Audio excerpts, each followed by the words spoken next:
ಕೆಂಪೇಗೌಡ ಅಂತ ನಾವು ಕಿರಾಣಿ ಅಂಗಡಿ ಇಟ್ಕೊಂಡಿದ್ದೀವಿ. ನಮಗೆ 8 ವರ್ಷದಿಂದ ಶುಗರ್ ಇದೆ. ಶುಗರು, ಬಿ ಪಿ, ಕೈಕಾಲು ನೋವು, ಸುಸ್ತು, ಸಂಕಟ, ಕಾಲೂರಿ ಇದೆಲ್ಲ ಇತ್ತು. ಈಗ ನಾನು ಇಂಜೆಕ್ಷನ್ ತಗೋತಾ ಇದ್ದೆ.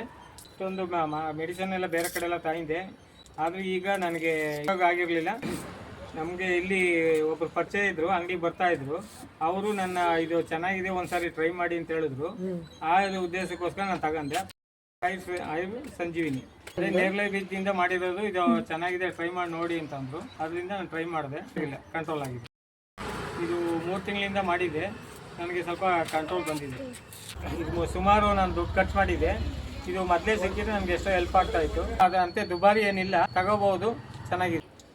ಇದು ಯೂಸ್ ಮಾಡೋದು ಹೆಂಗೆ ಅಂದರೆ, ಇದರೊಳಗೆ ಒಂದು ಸ್ಪೂನ್ ಇರ್ತದೆ. ಒಂದು ಸ್ಪೂನ್ ಹಾಕ್ಬಿಟ್ಟು ಬಿಸಿನೀರಿಗೆ ಕಲಿಸ್ಕೊಂಡು ಸೋಸ್ಕೊಂಡು ಕುಡಿಬೇಕು. ಇದರಿಂದ ಫಸ್ಟ್ ನಾನು ಇಂಜೆಕ್ಷನ್ ತಗೋತಾ ಇದ್ದೆ. ಈಗ ಡಾಕ್ಟ್ರು ಏನು ತಗೋಬೇಡಿ ಅಂತ ಹೇಳಿದ್ದಾರೆ. ಅದರಿಂದ ಸ್ಟಾಪ್ ಮಾಡಿದ್ದೀನಿ. 100% ಆಗುತ್ತೆ.